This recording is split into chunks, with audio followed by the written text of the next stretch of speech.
Are you dealing with a difficult time in youth ministry? Then stick around because today we're talking about 5 ways to help you stay afloat.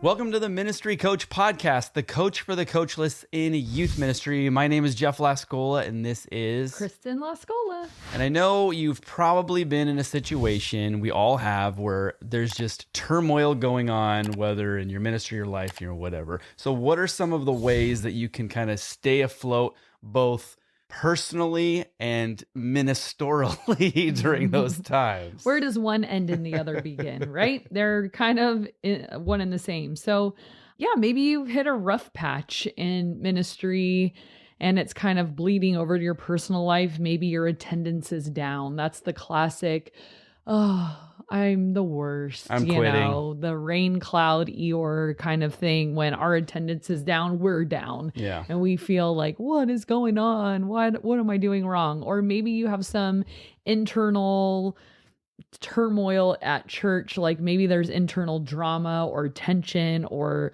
the church is just going through a hard time internally with someone getting fired or failing, or there's just something. Or maybe there's just bad chemistry or some drama somewhere and it's really eating at you. And, I think I've been through all 3 of those examples and more. And it can really be deflating and very defeating. And it just is hard for us to keep our spark. And I think this is the point where a lot of youth pastors kind of question, like, I don't know, maybe this isn't for me.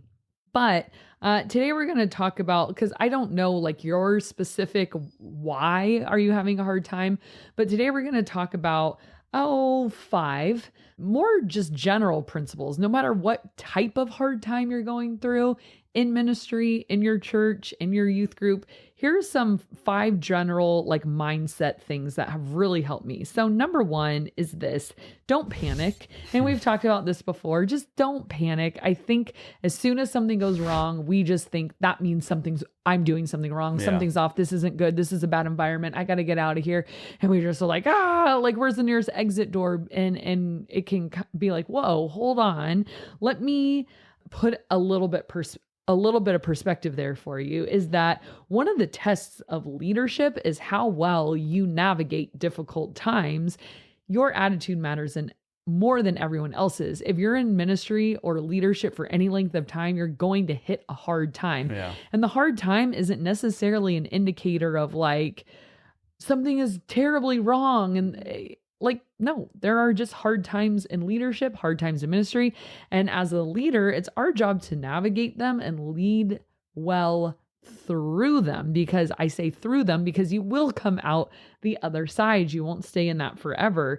So don't take it too personally to think that a hard time is somehow reflective of you and your leadership and that you're lacking somewhere. I mean, sometimes that is true. Right. And we'll get to that. But sometimes it's not. It's not always true that the problem is you.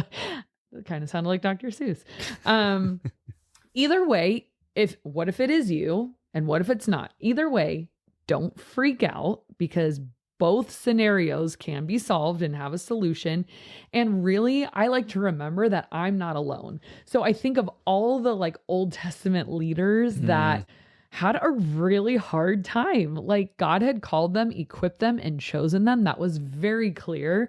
But like my favorite is Deborah. And I think of her, like she couldn't even get her military commander to listen to her and go into battle. Like he did, but he was like a big wuss about it. Right. And and she said, God said this. And he's like, and he was doubtful and he was questioning and he was very scared. And I think of Moses, like had to deal with a bunch of complainers. Like, was it because his leadership?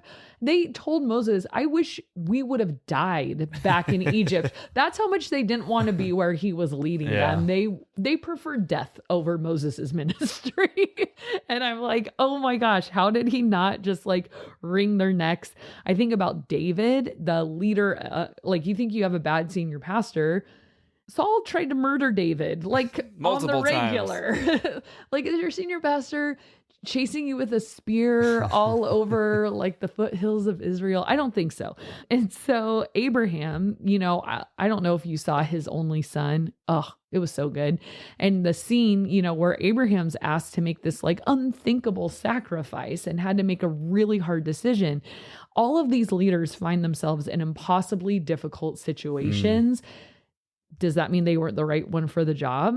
No, because we see from scripture, they were 100% called. Like God called Moses and God called Deborah, God called David, God called all of them. God called all the prophets. Was their ministry easy? No. And I think intuitively know that we're Bible teachers. We know this, but then somehow the principle gets lost on us. And as soon as we hit a hard time, we're like, I'm not made for this, and it's like, are you wandering in the desert for 40 years with a bunch of complainers with snakes biting everybody? Like, and them telling you they wish they were dead.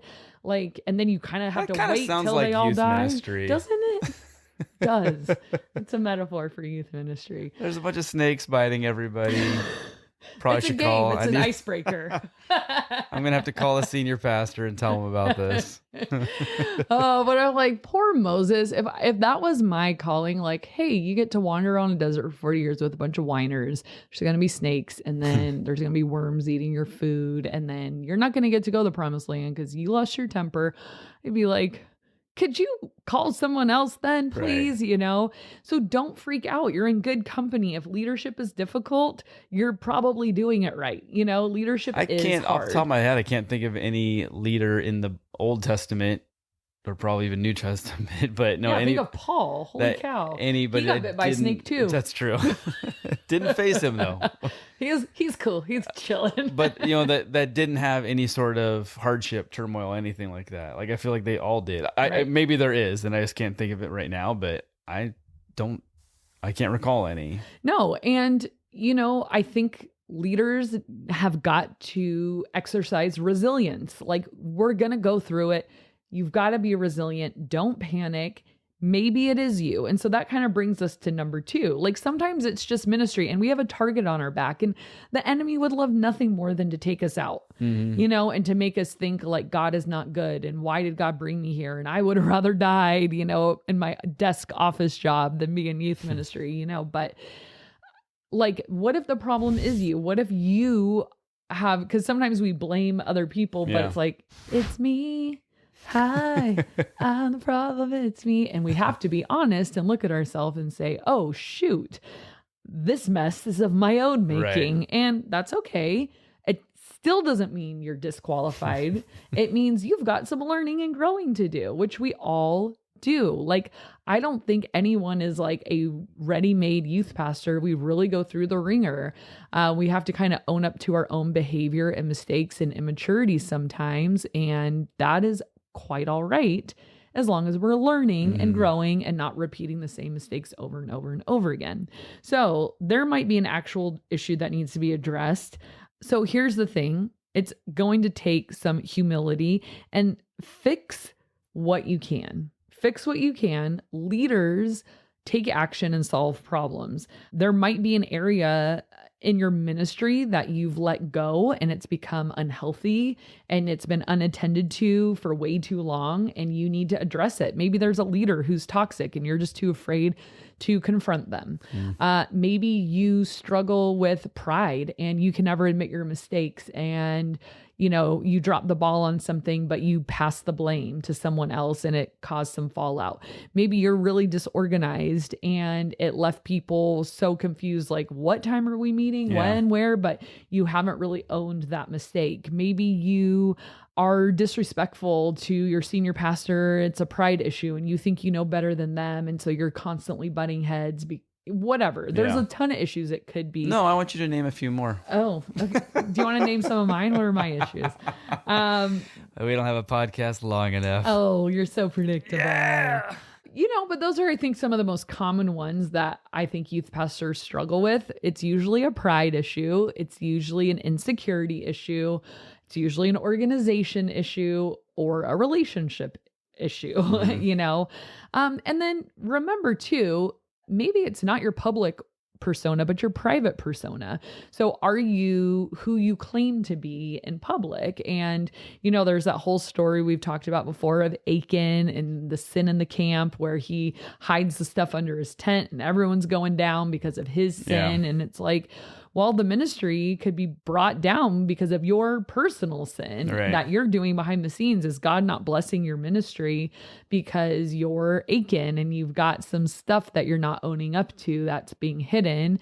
Live a clean, blameless, righteous life privately and publicly. And that what you do in private does affect your public ministry. Yeah. So be careful of that. So you might be in a season of rebuilding and repairing what you have messed up personally, but please don't give up hope, because as long as you're willing, you can course correct. Who do you need to apologize for? Like what, like humble apologize pie? For and to. Yeah. What did I say? Apologize for. Let me apologize for Kristen for messing that line up. Did I say who do you need to apologize for? Yeah. Oh. I had a lot of jokes running through my head on that one. But anyways, so evaluate your health and the ministry health, because you are in charge of those things and you can make a difference. Number 3, stay consistent. So I think my eraser just fell. Whatever.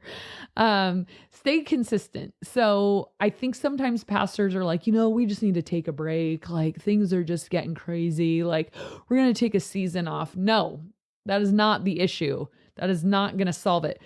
Maybe you need to take a sabbatical. Okay, that's fine. I am very against stopping ministry, like very against it. I feel like it's hard to gain momentum, and momentum comes over time with consistency and continual positive experiences.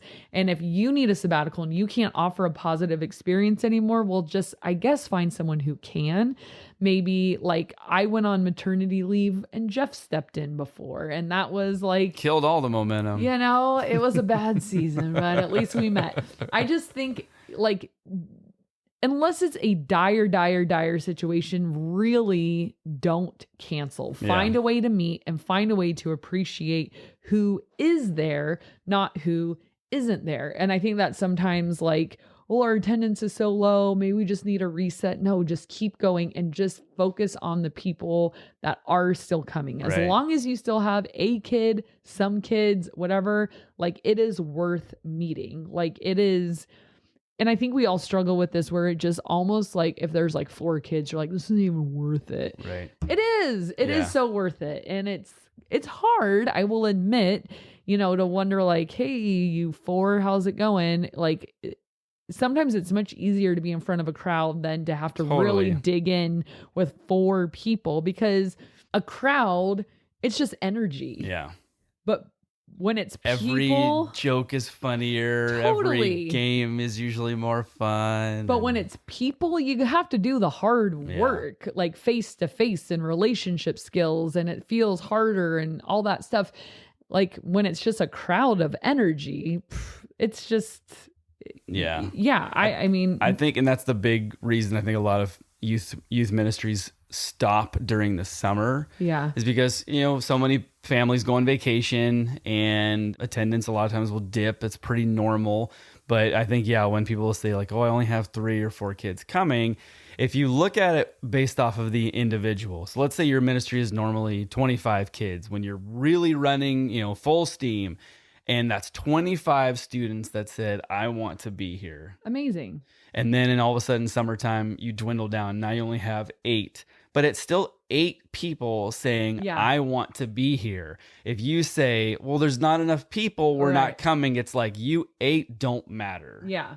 And the other, I can't do the math. The other, however many adds up to 25. Why can't I think of 17? The other 17 people, those are the ones that matter. We do it for them, not for you 8. Well, I don't think it communicates a good message. And then even if they don't internalize that to be like, oh, I guess we're not worth it, you're killing all that momentum, because now it's like, well, you might as well, like, you're starting a new youth group in the fall. Who wants to start a new youth group once a year? Every fall? No way. Yeah. I do not take the summer off. I do not recommend taking the summer off for all the reasons that you said. I totally agree with them. And I would say with that, not only meet, but keep your quality up. Yeah. Maybe it looks a little different because it's like, oh, well, we can't play that game. The group's too small, whatever.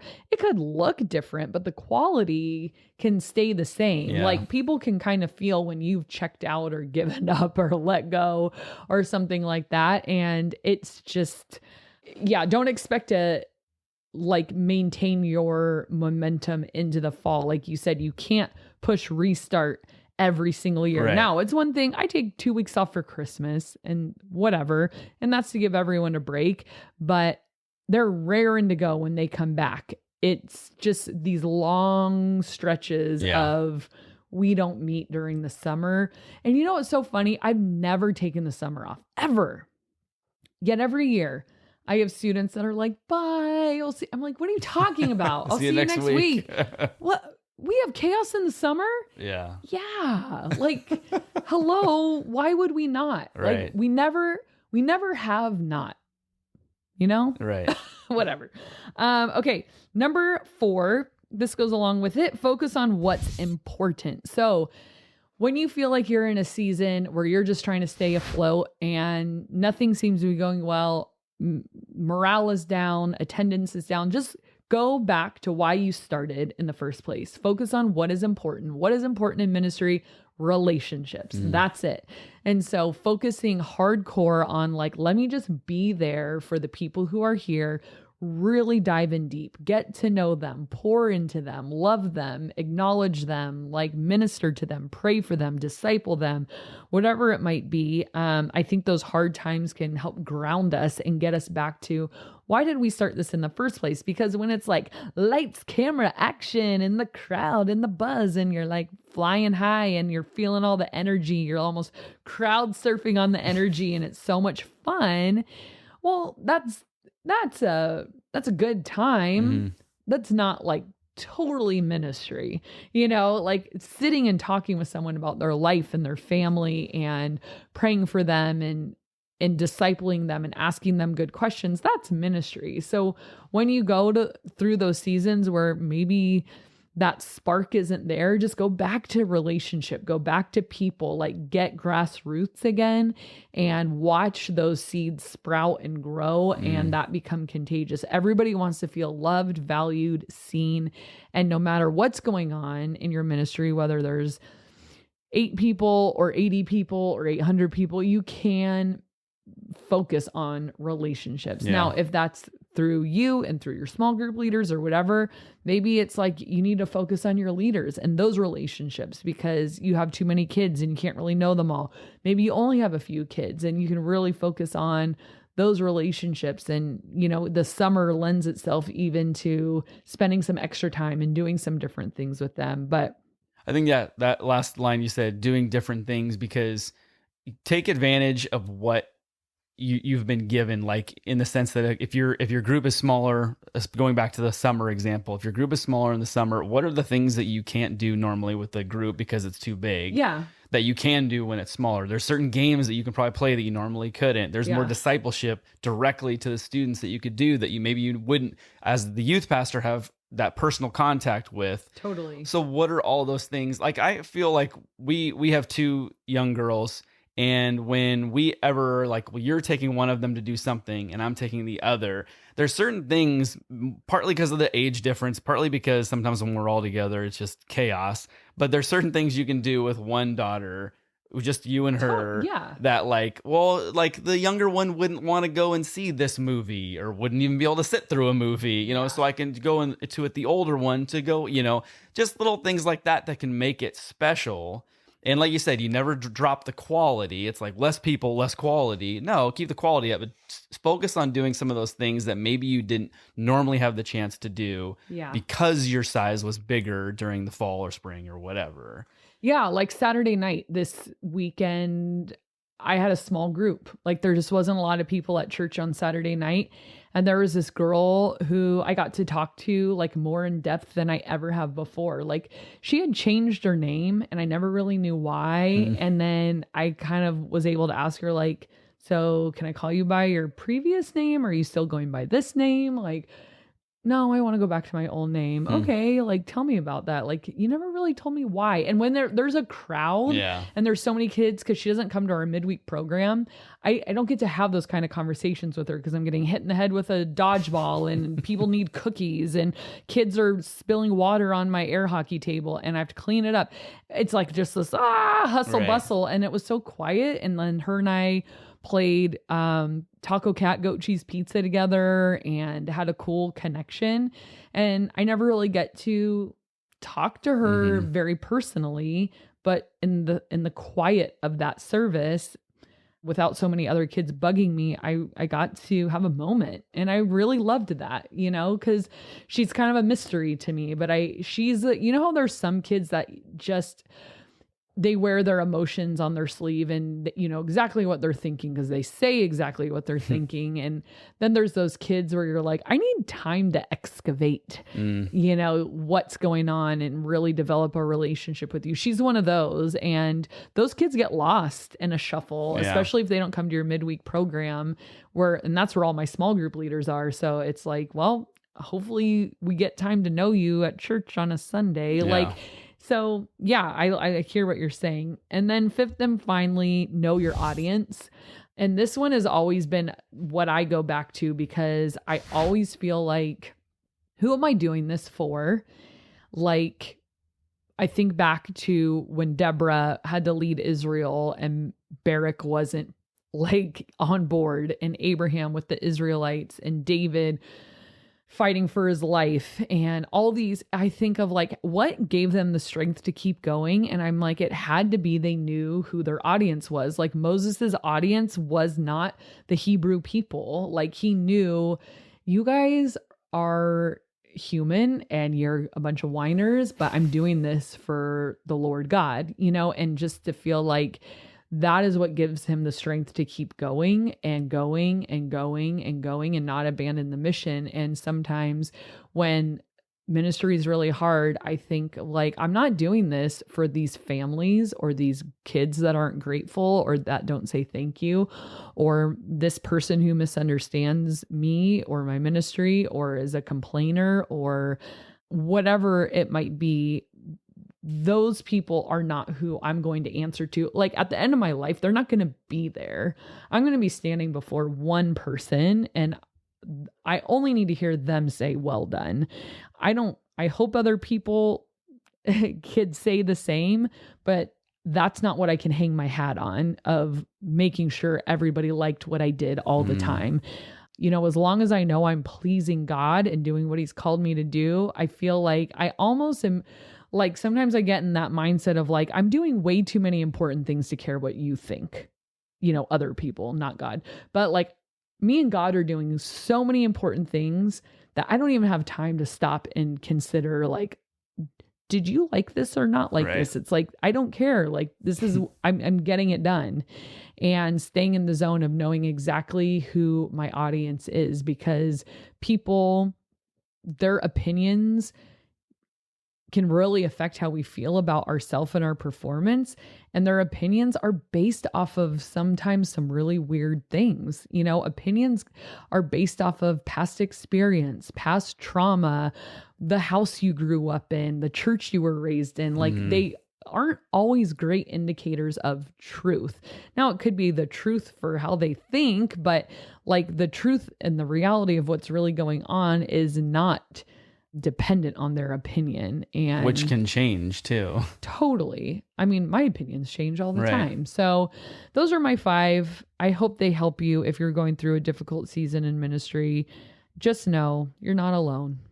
Why don't you go rapid fire through the 5 while I pull up the Fabulous 4 trivia game. Okay. Yay! Don't panic. Evaluate the health. Is it you? Are you the problem? Stay consistent. Focus on what's important, relationships, and know your audience. Well done, good and faithful servant. Well done, good and faithful servant. Thank you. Okay. This is a Fabulous 4 trivia game. Yay. Yay. Dog breed edition. It's time for some fun. Let's play the fabulous 4 trivia game. Yay! Number 1. What is the most common dog breed in the United States? You only get one guess, too. Fine.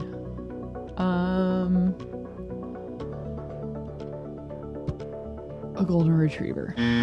Close. Labrador Retriever. So you get like basic. half a point for that. Stephen King's book and movie Cujo was based off of a dog of what breed? Is it a Rottweiler, or am I thinking of Turner and Hooch? Is that your guess? What is a Rottweiler? I thought it was a German Shepherd. I've clearly never seen or read Cujo. It was a Saint Bernard. Oh, Which, when I saw That's that, a- I was like, it doesn't sound that's scary like at all. Beethoven. Yes. Okay. All right. 0 for 0. No, 0 for 2. Which super sniffing dog breed was the first animal to have its evidence deemed admissible in U.S. courts? Bloodhound?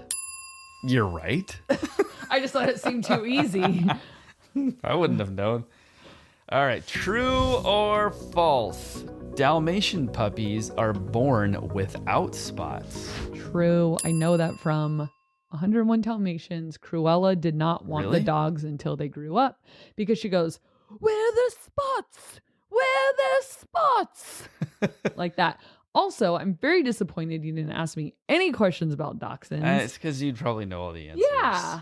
I was excited. As soon as you said dog questions, I'm like, where's the dachshund question? Dog questions, not dachshund questions. Dachshunds are dogs. Or are they? Maybe they're angels in disguise. It's like that verse, some have entertained angels without knowing it. It all makes sense now. Well, the ones that we've owned have destroyed our house, so I would say they're probably it not was a angels. test of faith. All right, this is the community comment of the day. This comes from Jacob Moyer, and he says, "Hey, Jeff and Kristen, your videos are gold. Content is on point, and your communication skills are so good that I always listen to your content on 2 times speed." That's fast. You're welcome, I've Jacob. tried that, not with obviously our podcast, but with other Wow, people's. I'm gonna I don't try think it. I can pick up the info. So I'm not going to say it's me. Challenge If she accepted. gives you information you can handle on 2 times speed, then God bless her and you. Wow, But I don't think I can impressive. do that. I'm a 1.5. That's my go-to. Wow, I'm going to try. I never think to do that. And then people mention it. I'm like, oh, yeah, that's But- such a good idea. Who out there though is using the 0.5? Yeah. Probably doesn't sound quite like that. I couldn't. It would drive me insane. Yeah. I'd rather listen to something too fast than too slow. Oh, totally. And then you just kind of skip back. And if you didn't get it, you didn't waste much time because it's 1.5 or 2 speed. So thank you, Jacob. We appreciate your comment. Woo, thank you, Jacob. And we thank Ow, you guys ow. so much for watching and listening. And, And we we'll will see you next time. time. Ooh, wait. Ooh, I can't do it. Ooh, why can't I do it? What are you trying to do? When your lips go like Like yeah, that? There it is. The air was in the wrong spot.